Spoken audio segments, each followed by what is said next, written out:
Shalom, selamat pagi. Pertama-tama, kita panjatkan puji dan syukur kehadirat Tuhan Yang Maha Esa. Dikarenakan berkat dan rahmat-Nya lah, di sini saya dapat menyelesaikan tugas saya. Dan saya juga banyak mengucapkan banyak terima kasih kepada dosen pembimbing saya, dosen pengampu saya, yaitu Ibu Sri Aulia Mustika, SPD MPD, yang telah memberikan saya kepercayaan untuk menyelesaikan tugas ini dengan tepat waktu. Di sini, izinkanlah saya memperkenalkan diri saya terlebih dahulu. Perkenalkan, nama saya Serri Helena Simanjuntak dengan NIM 1203413015. Saya dari Prode PG PAUD Reguler E, Fakultas Ilmu Pendidikan, Universitas Negeri Medan. Di sini saya akan menjawab soal-soal yang diberikan oleh dosen saya.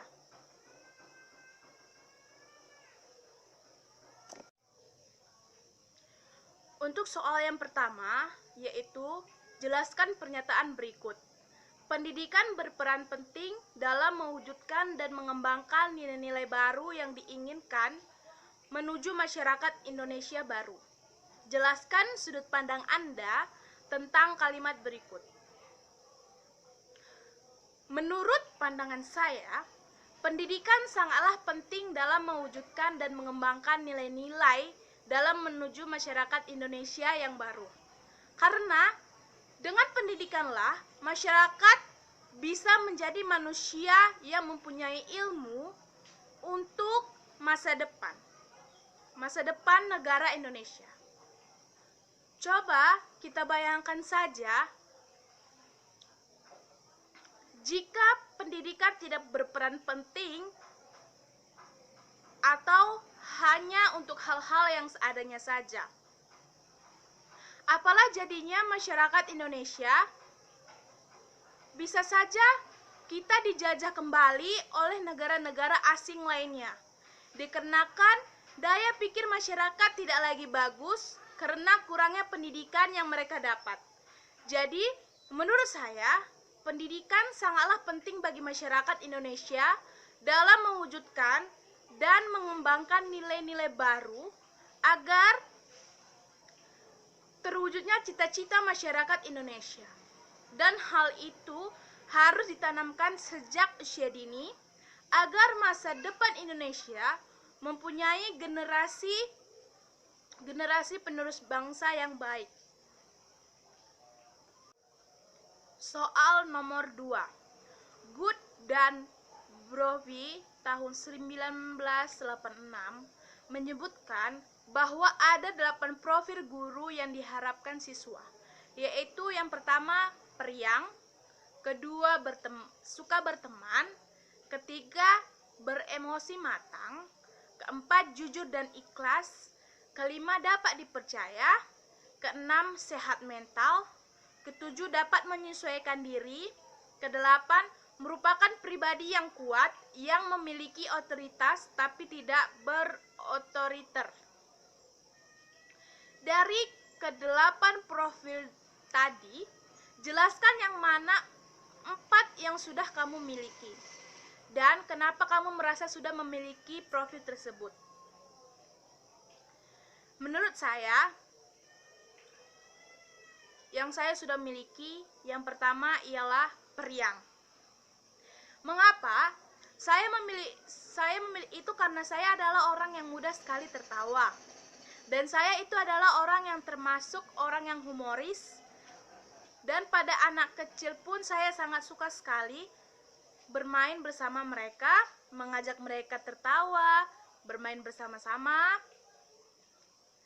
Dan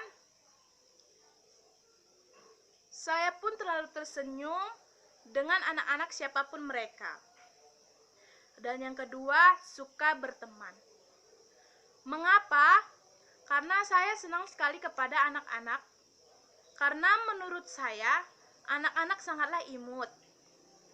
Dan ketika saya menjadi teman mereka, saya bisa menjadi lebih dekat kepada mereka.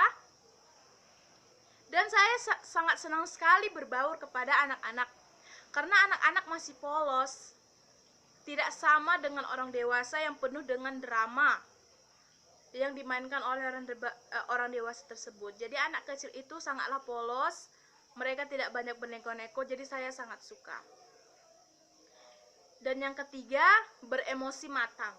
Mengapa? Karena di sini ketika saya emosi, itu ada sebabnya. Mungkin ketika marah saya kepada anak kecil itu, saya mencari dahulu apa kesalahan anak tersebut.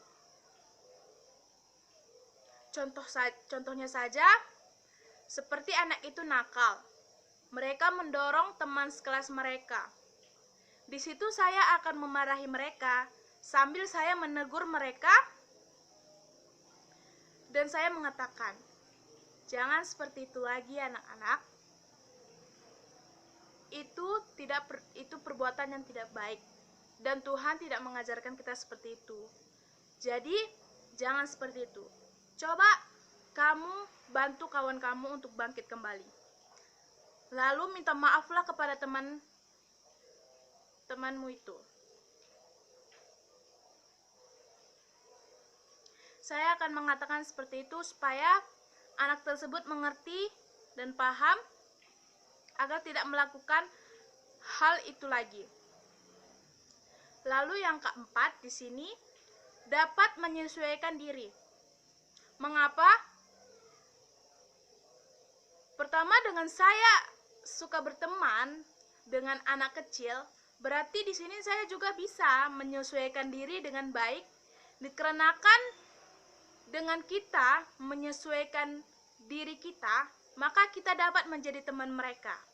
Karena dengan itu juga kita mampu menyesuaikan diri, maka kita pasti bisa menjadi orang tua kedua di sekolah pada anak didik kita. Karena anak didik akan merasa nyaman jika kita dapat menyesuaikan diri kepada mereka. Jadi mereka merasa bahwa mereka juga mempunyai orang tua di sekolah, meskipun anak didik itu berada di sekolah.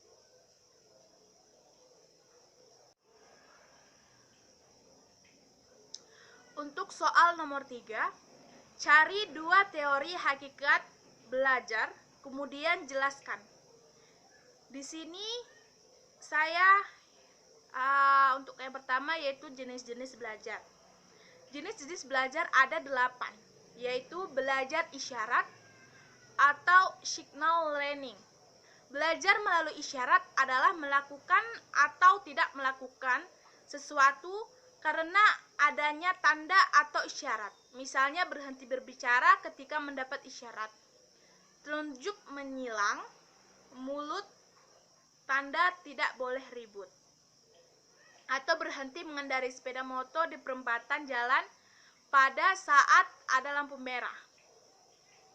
Yang kedua, belajar stimulus respon atau stimulus respon learning. Belajar stimulus respon terjadi pada diri individu karena adanya rangsangan dari luar. Misalnya, menendang bola ketika ada bola di depan kaki, berbaris rapi karena ada komando, berlari karena mendengar suara anjing menggonggong di belakang, dan sebagainya. Yang ketiga, belajar rangkaian atau chaining learning. Belajar rangkaian terjadi melalui perpaduan berbagai proses stimulus respon yang telah dipelajari sebelumnya sehingga melahirkan perilaku yang segera atau spontan. Seperti konsep merah putih, panas dingin, ibu bapak, kaya miskin, dan sebagainya. Lalu, belajar asosiasi verbal atau verbal association learning. Belajar asosiasi verbal terjadi bila individu telah mengetahui sebutan untuk dan dapat menangkap makna yang bersifat verbal. Misalnya, perahu itu seperti badan itik, atau karena api seperti keluang atau kaki seribu, atau wajah seperti bulan kesiangan. Lalu yang kelima, belajar membedakan atau discrimination learning. Belajar diskriminasi terjadi bila individu berhadapan dengan benda, suasana, atau pengalaman yang luas dan mencoba membedakan hal-hal yang jumlahnya banyak. Misalnya, membedakan jenis tumbuhan atas dasar urat daunnya, suku bangsa menurut tempat tinggalnya, dan negara menurut tingkat kemajuannya. Yang keenam, yaitu belajar konsep atau konsep learning. Belajar konsep terjadi bila individu menghadapi berbagai fakta atau data yang kemudian ditafsirkan ke dalam suatu pengertian atau makna yang abstrak. Misalnya, binatang, tumbuhan, dan manusia termasuk makhluk hidup. Yang ketujuh, belajar hukum atau aturan, rule learning. Belajar aturan atau hukum terjadi bila individu menggunakan beberapa rangkaian peristiwa atau perangkat data yang terlebih dahulu atau yang diberikan sebelumnya dan menerapkannya atau menarik kesimpulan dari data tersebut menjadi suatu aturan. Misalnya, ditemukan bahwa benda memuai bila dipanaskan. Iklim suatu tempat dipengaruhi oleh tempat kedudukan geografi dan astronomi di muka bumi. Yang kedelapan, belajar pemecahan masalah. Problem solving learning. Belajar pemecahan masalah terjadi bila individu menggunakan berbagai konsep atau prinsip untuk menjawab suatu pertanyaan. Misalnya, mengapa harga bahan bakar minyak naik? Mengapa minat masuk perguruan tinggi menurun?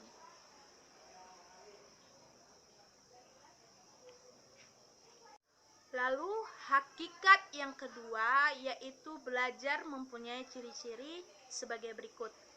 Yaitu belajar adalah perubahan yang terjadi secara sadar. Lalu perubahan dalam belajar bersifat formal. Perubahan dalam belajar bersifat positif dan aktif. Perubahan dalam belajar tidak bersifat sementara. Perubahan dalam belajar bertujuan atau terarah. Yang terakhir, perubahan mencakup seluruh aspek tingkah laku.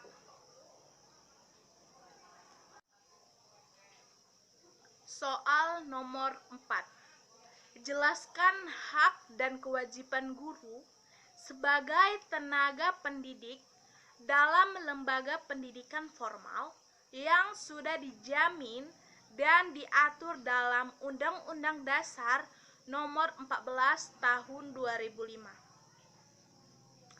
Hak-hak guru. Dalam Undang-Undang Guru, Pasal 14 ayat 1 menyatakan bahwa hak guru yang pertama yaitu memperoleh penghasilan di atas kebutuhan hidup minimum dan jaminan kesejahteraan sosial. Yang kedua, mendapatkan promosi dan penghargaan sesuai dengan tugas dan prestasi kerja. Yang ketiga, memperoleh perlindungan dalam melaksanakan tugas dan hak atas kekayaan intelektual. Yang keempat, memperoleh kesempatan kerja untuk meningkatkan kompetensi. Kelima, memperoleh dan memanfaatkan sarana dan prasarana pembelajaran untuk menunjang kelancaran tugas keprofesionalan. Yang keenam, memiliki kebebasan dalam memberikan penilaian dan ikut menentukan kelulusan penghargaan atau sanksi kepada peserta didik. Yang ketujuh, sesuai dengan kaidah pendidikan, kode etik guru, dan peraturan perundang-undangan. Yang kedelapan, memperoleh rasa aman dan jamin keselamatan dalam melaksanakan tugas. Yang kesembilan, memiliki kebebasan untuk berserikat dalam organisasi profesi. Yang kesepuluh, memiliki kesempatan untuk berperan dalam menentukan kebijakan pendidikan. Adapun kewajiban guru yaitu merencanakan pembelajaran, melaksanakan proses pembelajaran yang bermutu serta menilai dan mengevaluasi hasil pembelajaran. Yang kedua, meningkatkan dan mengembangkan kualifikasi akademik dan kompetensi secara berkelanjutan, sejalan dengan perkembangan ilmu pengetahuan, teknologi, dan seni. Ketiga, bertindak objektif dan tidak diskriminatif atas dasar pertimbangan jenis kelamin, agama, suku, ras, dan kondisi fisik tertentu atau latar belakang keluarga dan status sosial ekonomi peserta didik dalam pembelajaran. Yang kelima, menjunjung tinggi peraturan perundang-undangan, hukum dan kode etik guru, serta nilai-nilai agama dan etika. Yang keenam, memelihara dan memupuk persatuan dan kesatuan bangsa.